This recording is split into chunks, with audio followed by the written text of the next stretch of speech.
The Chennai shopping mall శ్రావణ సంబరం KG sale nakshi jewellery Mela flat 50% of. అంటే ఈ ఇండస్ట్రీలో ట్రావెల్ చేస్తూ ఒక న్యూ కమర్ కమింగ్ ఇన్, మనం రకరకాల ఇప్పుడు మలయాళం ఇండస్ట్రీది కూడా ఇష్యూ మీరు చూస్తున్నారు. అంటే కొత్త వాళ్ళకి ఎస్టాబ్లిష్ అవుతున్న యాక్టర్స్కి అందరికీ కూడా ఈ కాస్టింగ్ కౌచ్ అని రకరకాల ఇబ్బందులు, అంటే సటిల్ గా అవ్వచ్చు, డైరెక్ట్ గా అవ్వచ్చు. ఇప్పుడు ఇది ఫ్లేర్ అప్ అయింది కాబట్టి I'm daring to ask you, what was your true experience? అంటే మీరు కూడా డిడ్ యు కమ్ అక్రాస్ ఉన్నారా అలాంటి వ్యక్తులు? కొంచెం ఇండైరెక్ట్ గా హింట్స్ ఇచ్చో లేకపోతే this is the way it goes అని చెప్పే ప్రయత్నం చేసిన సందర్భాలు ఉండుంటాయి.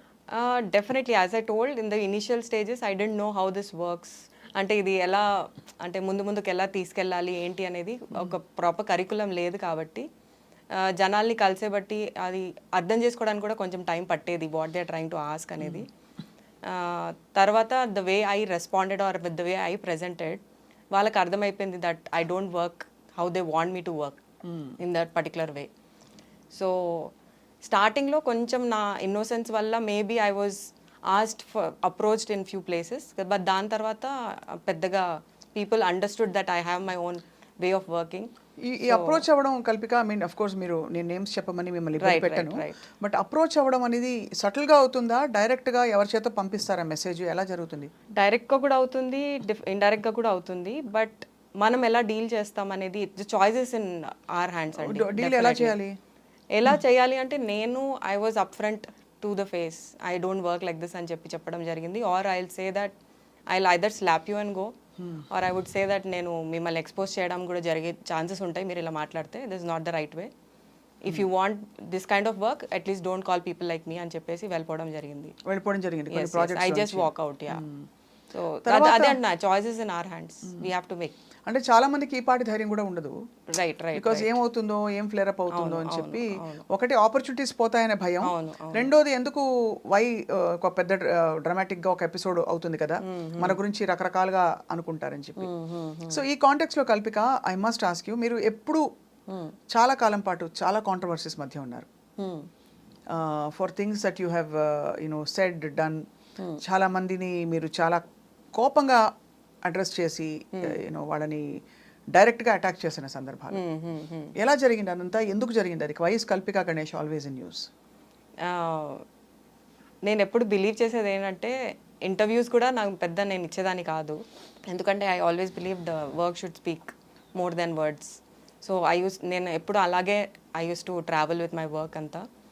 But of late what happened, I think being part of an industry which is very unpredictable in a way, very uncertain in a way.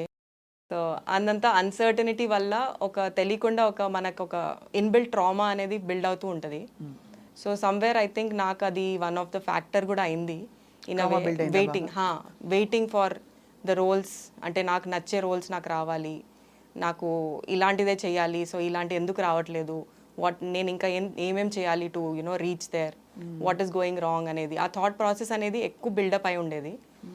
But then where I'm going wrong కానీ like why I'm not able to make it through అనేది చాలా ఒక buildup ట్రామాలా ఉండేది. And even జనాల్ని కలవడం, why rejections ఎందుకు వచ్చేది అంతా, they don't come and tell us why you are not selected for a particular role అని అంతా. So reaching different people all the time, not giving up. I've been doing that. I've been very patient. Fortunately, I got to work with a lot of newcomers and very ఏమంటారు, different kind of storytelling directors. Yashoda మంచి role మీద actually. అవునవును, recent was Yashoda. Atharva కూడా, Atharva also again I play forensic department head and all that. So మంచి roles రావడం జరిగింది, but it use to take its own time అనమాట. అది ఎందుకు అయ్యేది అంటే, నేను కొంచెం చూసి ఉండేదాన్ని, ప్లస్ నాకు బికాజ్ నేను చాలా చూసి ఉన్నాను కాబట్టి రావడం కూడా it use to take time. ఈ ఆస్పెక్ట్ ఏమన్నా మీరు ఫ్రాంక్ గా ఓపెన్ గా నో చెప్పడం, నేను ఈ రూట్ లో అంటే కొంత ఇంపాక్ట్ చేసిందంటారా మిమ్మల్ని? లేదు, ఒక లెవెల్ వరకు ఏమైందంటే, నేను సైడ్ యాక్టర్గా చేయడం లేకపోతే క్యారెక్టర్ ఆర్టిస్ట్గా చేయడంతో కొన్ని రిజెక్షన్స్ రావడం ఎందుకు జరిగిందంటే, ఈమె హీరోయిన్ కన్నా బాగుంది, హీరోయిన్ కన్నా బాగా మాట్లాడుతుంది, హీరోయిన్ కన్నా టాల్ ఉంది అని చెప్పేసి సైడ్ లైన్ చేయడం జరిగింది. అప్పుడు నాకు ఆలోచన వచ్చింది, why don't I try as a main lead, when I know the language, when I can carry it off, when I know how to act properly. So ala try cheyadam chese process lo it took a little time for me basically to understand and to make people understand that I am willing to take up a movie which can be responsible on to my shoulders అని చెప్పి. అంటే basically మీకు హీరోయిన్కి ఉండవలసిన లక్షణాలు ఉన్నాయి అని తెలుసుకుని యా మీరు ఎక్స్ప్లోర్ చేసి ట్రై చేశారా? టైం పట్టింది. సో గ్యాప్ చాలా వచ్చింది. మీరు అంటే ఈ ఫ్రేమ్ వర్క్ ఏదైతే ఇచ్చారో ఈ రూల్స్ ఇలాగే ఉంటాయి this is the way it goes అని బహుశా అంటే ఒక థాట్ వచ్చిందా ఎప్పుడైనా? మీరు ఆ రోజు ఆ so called quote and quote compromise commitment చేసుంటే would things have been different? అంటే ఇక్కడ ఇండస్ట్రీ పరిస్థితులు ఏమన్నా మీకు అడ్డొచ్చాయా, మీరే చూజీగా ఉన్నారంటారా అని? మేజర్గా నేనే చూజీగా ఉన్నాను అని చెప్తాను. బికాజ్ నాకు ఉమెన్ ఎంపవర్మెంట్ బేస్డ్ మూవీస్ చేయాలి అని చాలా ఉండేది. ఇట్ వాజ్ నాట్ లైక్ వచ్చామా స్క్రీన్లో కనిపించామా సాంగ్స్ చేసామా అలా. I didn't wanted to be a doll in front of the camera. I just wanted to speak more for the general issues, మన జరిగే ఇష్యూస్ కానీ బయోగ్రఫీ బేస్డ్ కానీ లేకపోతే ఇంటెలిజెంట్ ఎడ్యుకేటెడ్ రోల్స్ కావాలి. రైట్ అలాంటివి అనుకున్నా. కాబట్టి అది రాయడం చాలా తక్కువ కదా. ఈ మధ్య హిందీలో మలయాళంలో తమిళ్లో ఎక్కువ జరుగుతుంది. తెలుగులో కూడా I think they are picking up with the pace of coming up with realistic kind of characterisations and all that.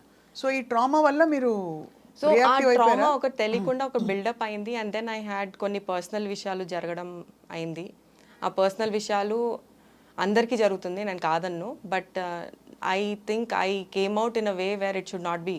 అంటే ఒక సోషల్ మీడియా ప్లాట్ఫామ్లో కానీ ఒక పబ్లిక్ ప్లాట్ఫామ్లో కానీ దాన్ని అవుట్బర్స్ట్ రావడం అనేది నేను చేసింది మైనస్ అనిపించింది.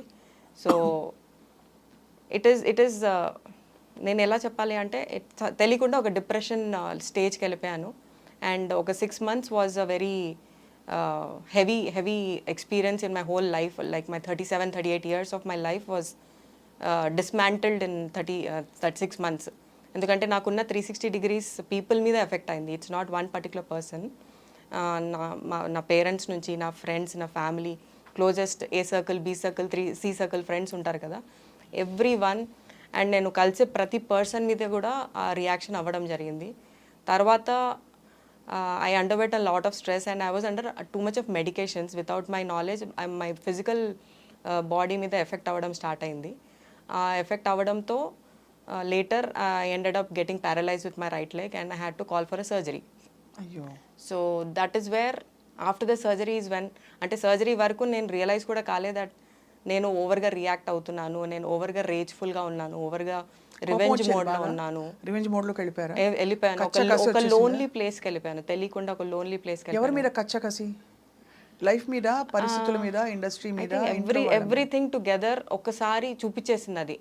So somewhere I couldn't recognise నాకు ఏదో రాంగ్ జరుగుతుంది, ఐఎమ్ మెంటలీ చాలా ఎఫెక్ట్ అయింది. ఏదో వన్ పర్టికులర్ రీజన్ ఒకటే కాదు, బట్ దేవర్ మల్టిపుల్ థింగ్స్. అది బ్యాగేజ్ లాగా క్రియేట్ అయిపోయి ఇట్ సమ్వేర్ ఒక అవుట్ బస్ లాగా బయటకు వచ్చి it made a chaos out of my whole life in a way. నా లైఫ్ అంతా 360 degrees డౌన్ అయిపోయింది. అంటే కారణం is that depression. And post surgery is when I realise that everything is gone. నాకు లైఫ్లో ఇంకేం లేదు.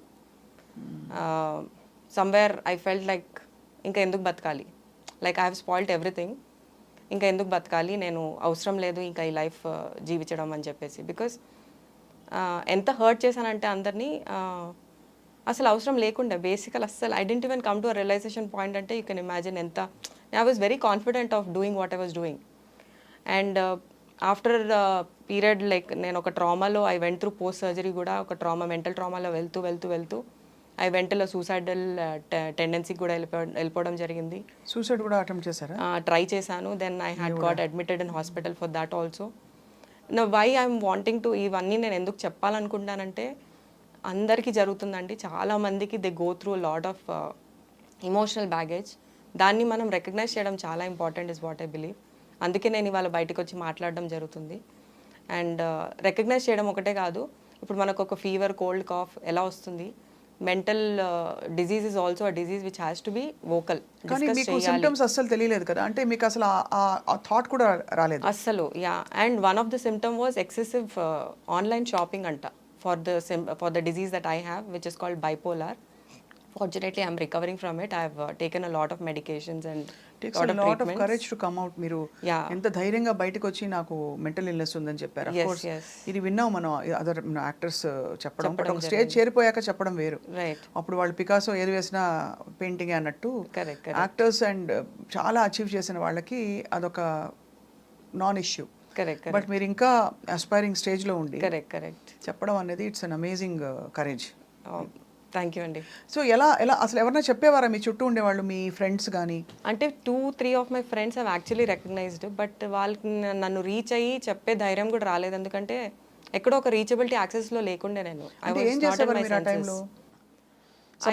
ఓవర్ అగ్రెసివ్ అండి, ఓవర్ అగ్రెసివ్. అగ్రెషన్, యాంగర్ అనేది ఇట్స్ అన్ ఎమోషన్, అందరికి ఉంటుంది. బట్ ఓవర్ లెవెల్లో వెళ్ళిపోయి నన్ను నేను ఓవర్గా చేసేసుకోవడం, తెలియకుండా పోక్ చేసి మరీ హర్ట్ చేయడం, ఏదో పాత టాపిక్స్ తీసి మరీ హర్ట్ చేయడం, అంటే unnecessary things. You don't have to have everything in your memory bank కదా. So some things you have to just let it go. ఆ లెట్ గో అనే ప్రాసెస్ అవ్వలేదు నాకు, నా సిస్టంలో అవ్వలేదు.